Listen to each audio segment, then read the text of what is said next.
Why do we still look at others, even when we're in a relationship with a handsome man or a beautiful woman? Do you think this counts as a disorder? Since almost everyone does this, should we not worry about it? Are we experiencing some kind of pathological desire for variety? Those who don't do this, are they self-controlled and, as they say, committed people? Or do they have the desire but just suppress it? Before addressing these questions, let's take a look at the DSM-5, the Comprehensive Diagnostic and Statistical Manual of Mental Disorders. But what is DSM-5?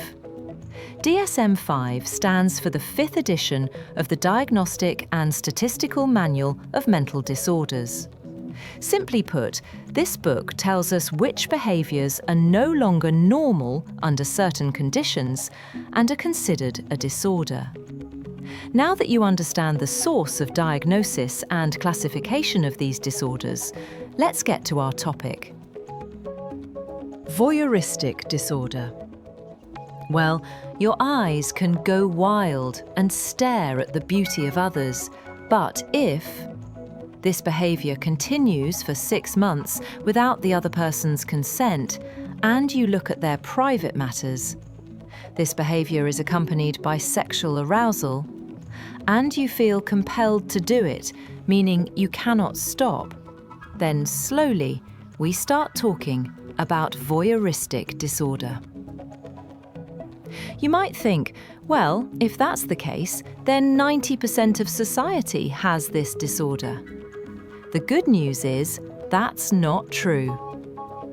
Now let's get back to our main question. Why do we still glance at others, even if we are with a handsome man or a beautiful woman? First of all, our brain is wired to always look for better options. Even if our partner is attractive, our brain acts like an alert or search system. Looking around can increase the chance of finding someone who better matches our criteria.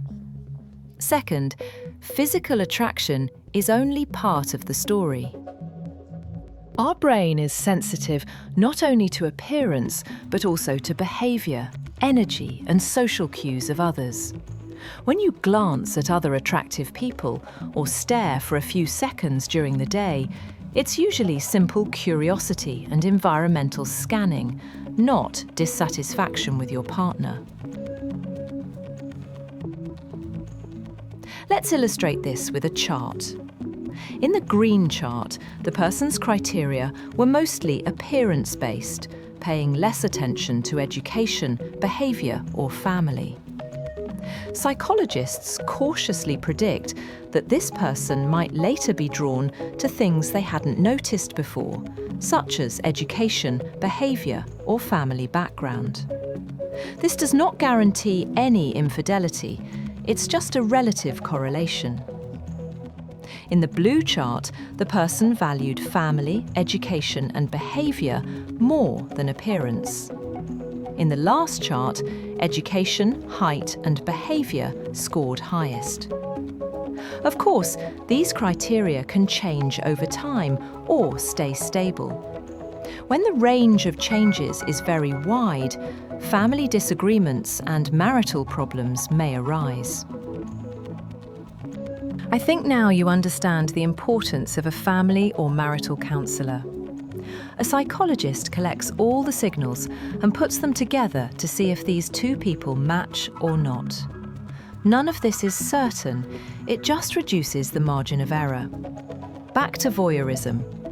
As mentioned before, simply looking at a part of a man's or woman's body is not voyeurism. But if this behaviour continues for 6 months, you keep thinking about that person, trying to look again, and it disrupts your daily life, then slowly we talk about voyeuristic disorder. A stranger's full lips might one day seem more attractive than your partner's lips. Or a stranger's smoky eyes might distract you from your committed, educated partner. Basically, humans are drawn to what isn't in their current pattern. But there's another reason. It's an evolutionary mechanism.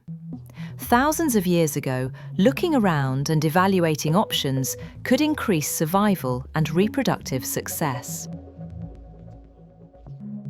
Our brain still runs the same algorithms, even in modern society. So next time you unconsciously glance at someone, know that this behaviour is natural and even a sign of a healthy brain and social system.